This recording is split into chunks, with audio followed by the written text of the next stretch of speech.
நிறைய அவருக்கு அகில இந்திய all over world cinema producers அசோசியேஷனில் வைஸ் பிரசிடென்ட்டாக இருந்தார். ஓகே. அப்புறம் சவுத் இந்தியன் ஃபிலிம் சேம்பரில் இருந்தார். நிறைய பதவிகளில் இருந்தார். எல்லாத்துலேயுமே பெர்ஃபெக்டாக பண்ணக்கூடியவர். அது அவருடைய வளர்ப்பு. அதை காட்டில் ஒன்று அவங்க பிரதர்ஸோடைய அந்த கோஆர்டினேஷன் இவர் தான் முன்னிலைப்படுத்துவாங்க. ஆனால் கீழே 3 பேர் இருக்கிறாங்க. பெருசாக அவங்களுக்கு வெளியே தெரியாது. ஏவிஎம் தயாரிப்புன்னு போட்டு 3 பேர் போட்டிருப்பாங்க. பட் தயாரிப்பு ஏவிஎம் சரவணன் அப்படின்னு வரும். அதுக்கு குகன் பாலசுப்ரமணியன் பேர் இருக்கும். அவங்களாம் கூட பெருசாக அவங்க எக்ஸ்போஸ் ஆகிற மாட்டாங்க. ஏன்னா இவர்கிட்ட ஒரு பொறுப்பு கொடுத்துருக்குறோம், இவர் பார்க்குறாரு.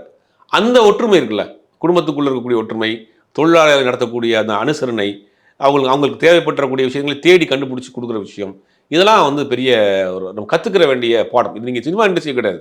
நீங்கள் ஒரு கம்பெனி வச்சுருக்கீங்க, ஒரு கடை வச்சுருக்கீங்க, ஒரு தொழில் செய்கிறீங்கன்னா தொழிலாளிகளை நீங்கள் அவர்கள் மனிதர்கள் தான். உங்களுக்கு இருக்கக்கூடிய அத்தனை ஃபீலிங் அவங்ககிட்ட இருக்குது. அவனுக்கும் வேலை செஞ்சால் வலிக்கும் உடம்பு அப்படிங்கிற அந்த உணர்வு இருக்கு இல்லையா? அதனால தான் ஏவிஎம் இத்தனை வருஷம் தாண்டி நிற்கிதுங்க. இப்போ அதையும் நம்ம கற்றுக்கிறோம். நீங்கள் எந்த தொழில் பண்ணாலும் சரி, அதுலேருந்து ஒரு நல்ல விஷயத்தை நம்ம கற்றுக்கிறணும் அப்படிங்கிறதான் உண்மை. அதை நம்ம கற்றுக்கிறது.